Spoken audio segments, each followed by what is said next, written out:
எனக்கே நடிப்பு சொல்லித் தரியா? கோபத்தோட உச்சிக்கே போன கமலஹாசன், வசமா சிக்குன வசந்தபாலன். இந்தியன் படப்பிடிப்பப்போ நடிகர் கமலஹாசன் கோபத்தோட உச்சிக்கு போய் கத்துன நிகழ்வ பத்தி இயக்குனர் வசந்தபாலன் சொல்லிருக்காரு. ஷங்கர் இயக்கத்துல 1996வது வருஷம் வெளியான படம் இந்தியன். தமிழ் சினிமாவுல வசூல் ரீதியா புதிய உச்சத்தை தொட்ட படம் இந்தியன். இந்த படத்தோட படப்பிடிப்பப்போ நிகழ்ந்த ஒரு சம்பவத்தை பத்தியும், கமலஹாசன் கோபத்தோட உச்சிக்கு போனத பத்தியும் இயக்குனர் வசந்தபாலன் சொல்லிருக்காரு. கமல் சாருக்கு என்ன பார்த்தாலே பிடிக்காது. அதுக்கு காரணம் இந்தியன் படப்பிடிப்புல நடந்த ஒரு சம்பவம் தான்.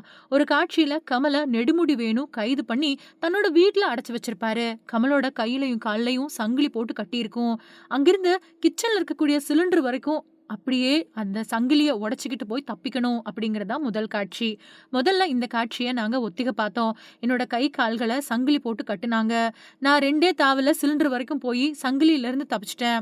அதுக்கு பின்னாடி கமலஹாசன் வந்து ஷாட் எடுத்தோம். கமல் ரொம்ப மெதுவா ஊர்ந்துகிட்டு போனாரு. ஃபிலிம் ஓடிக்கிட்டு இருந்தது. ஷங்கருக்கு ஓகேவே இல்ல. கமல் கிட்ட என்ன செஞ்சு காட்ட சொன்னாரு. நானும் அவர்கிட்ட செஞ்சு காட்டுனேன். உடனே கமல் கோபத்தோட உச்சிக்கே போயிட்டாரு. நான் வயசான ஒரு கதாபாத்திரத்துல நடிக்கிறேன். நான் எப்படி இத பண்ண முடியும்? நடிப்புன்னா என்னன்னு தெரியுமா? அது இது அப்படின்னு அவருக்கு தெரிஞ்ச எல்லா மொழியிலயும் என்ன திட்டுனாரு. ஷங்கர் உட்பட செட்ல இருந்த எல்லாருமே ஓடிட்டாங்க. கை கால்கள்ல சங்கிலி கட்டப்பட்டிருக்க கமல் என்ன சுத்தி நடந்து திட்டிக்கிட்டே இருந்தாரு.